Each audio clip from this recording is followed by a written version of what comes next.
বহিরাগত যুবকদের কারণে কলেজের পরিবেশ বিনষ্ট হচ্ছে এমন অভিযোগে উত্তপ্ত হয়ে উঠল কৈলাসহর রামকৃষ্ণ মহাবিদ্যালয়। সোমবার কলেজের চত্বরে এক ছাত্রকে ঘিরে শুরু হওয়া বিবাদ মুহূর্তে নিয়ন্ত্রণের বাইরে চলে যায়।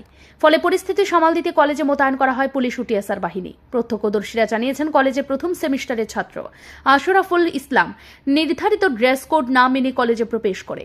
বিষয়টি নজরে আসার পর কয়েকজন সিনিয়র ছাত্র তাকে কলেজে ছাড়তে বলেন। এই ঘটনার প্রতিক্রিয়ায় আশরাফুল কলেজের গেটের বাইরে গিয়ে কিছু বহিরাগত যুবকদের ডেকে আনে, যার পরিবর্তিতে কলেজ চত্বরে প্রবেশ করে। বহিরাগতদের প্রবেশ ঘিরে উত্তপ্ত হয়ে ওঠে পরিস্থিতি। সিনিয়র ছাত্ররা গেট বন্ধ করে দিলে দুই পক্ষের মধ্যে শুরু হয় বচসা, তৈরি হয় বিশৃঙ্খল পরিবেশ। অনেক প্রায় প্রত্যেক দিন বলতে আমাদের কলেজে বহিরাগত ছাত্র সংখ্যক ঢুকে আমাদের অনেক নানান ধরনের সমস্যা তৈরি করছে।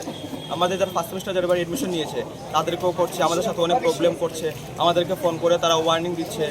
আজ কি হয়েছে, আমাদের একটা ফার্স্ট সেমিস্টার স্টুডেন্ট যাকে আমরা বলেছিলাম যে ভাই আউটডোর কলেজে তুমি এসো না, আউটডোর কলেজে আসার রুলস নেই। তো আমরা কইছে যে ঠিক আছে দাদা, একটা কইয়া আমরা বাইরে গেছে, কলেজে বাইরে কী করছে তারা ফোন করছে, বহিরাগত ছাত্র সংখ্যককে ফোন করছে, তারা ফোন কইরা আনছে।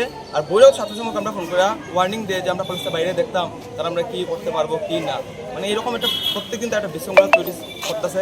আমরা কলেজ কর্তৃপক্ষরা জানাইছি যে বহিরাগত ছাত্র সংখ্যক যাতে আমরা কলেজে না ঢুকতে পারে, কিন্তু আমরা কলেজ কর্তৃপক্ষ তাতে কোনো হস্তক্ষেপ করছে না। এখন তারা এই যে ফলাফলটা জিরোই আছে। যে স্টুডেন্টটা সিভিল সে কোন সেমিস্টারে আছে? সে ফার্স্ট সেমিস্টার। কি নামটা আছে?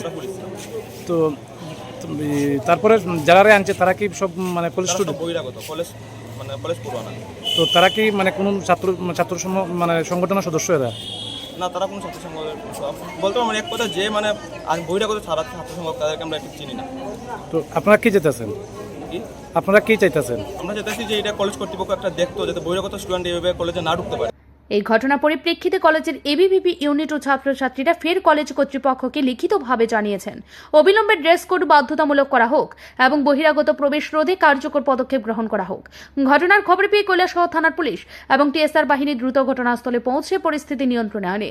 বাহিনীর উপস্থিতিতে বহিরাগতরা কলেজ এলাকা থেকে সরে যায়, তবে উত্তেজনার রেশ থেকে গিয়েছে কলেজের সাধারণ ছাত্রছাত্রীদের মনে। ছাত্রদের অভিযোগ, দীর্ঘদিন ধরে কলেজে বহিরাগতদের অনুপ্রবেশ এবং ড্রেস কোড লঙ্ঘনের মতো ঘটনাগুলো নিয়ে কলেজ কর্তৃপক্ষকে লিখিত ও মৌখিকভাবে জানানো হয়েছে, কিন্তু প্রশাসনের তরফে কার্যকর কোনো পদক্ষেপ দেখা যায়নি। এর ঘটনার পর ছাত্র সমাজ আরও একবার কর্তৃপক্ষের দৃষ্টি আকর্ষণ করে জানিয়েছে, কলেজে শিক্ষার পরিবেশ রক্ষায় অবিলম্বে ড্রেস কোড বাস্তবায়ন এবং বহিরাগত প্রবেশ নিষেধাজ্ঞা আরোপ করতে হবে। ব্যুরো রিপোর্ট, ঋদ্ধি নেটওয়ার্ক।